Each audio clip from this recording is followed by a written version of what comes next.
وبرکاتو. د الله تعالی په فضل او مهرباني سره مونږه د نبی مهربان صلی الله علیه وسلم د هجرت کلی ته او روضه اطهر ته مسجد نبوي ته او مسجد د نبی مهربان صلی الله علیه وسلم روضه مبارکه چې پکې ده هغې ته د الله تعالی په فضل مهرباني سره راورسېدو.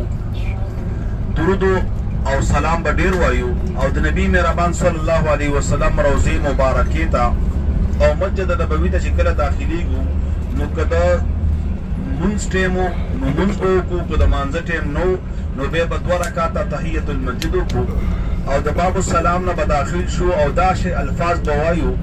ډېر محدثونو د عبدالله بن عمر دا حدیث راخستی دی، السلام علیک یا رسول الله، او ورپسې السلام علیک یا ابا بکر، او هغه به داسې ویل چې السلام علیک یا ابتی، ای باباجي د هغه پلار و، ځکه ابن عمر د عمر رضی الله تعالی عنه بچی و. مونږ ته دواړه جایز دي که دغه شان الفاظ وایو، ځکه د هغه الفاظو باندې مونږ تلفظ وکړي یا داسې وایو چې السلام علیک یا عمر فاروق رضی الله تعالی عنه. او د نبی مهربان صلی الله علیه وسلم سره نور الفاظ هم ویلی شي چې السلام علیک یا حبیب الله یا رسول الله یا سید المتقین یا سید الکونین. دغه شان الفاظ چاته یاد وي بهتر دي. خو د ټول نه اهمه خبره هغه په ادب او احترام سره، با ادب با نصیب، د نبی مهربان صلی الله علیه وسلم د مسجد ادب، د روضې ادب او ډیر اهتمام د خپل عباداتو کول او خصوصا 15 واره مونځونه پابندۍ سره کول. او مونږ باندې بل مونځ هم لازم دی چې هغه تهجد مونځ دی او د هر مانځه نه مخکې او وروستو نوافل کوله چې کوم وختونه د مکروه دي د هغې نه به یې ځان ساتل، هغې کې صرف ذکر او اذکار او تلاوت کول، لیکن تهجد اهتمام سره کول او خاصتا دا 15 مونځونه په جماعت کول د جمع نه مخکې راتلله.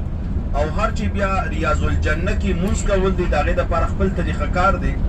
کوشش به مونږ دا وي چې مونږه په مکمل چې زمونږ کوم ګروپ دی ټول ګروپ په یو ځل داخل شو، د هغې دپاره طریقې کار دی. انشاءالله هغې دپاره ملګري هغه اهتمام کوي او که د هغې طریقه برابره نه شو نو بیا به انشاءالله تاسو ته مونږ ووایو، د هغې خپله ایپ دی او هغې سره انټري د هغه به کوو انشاءالله.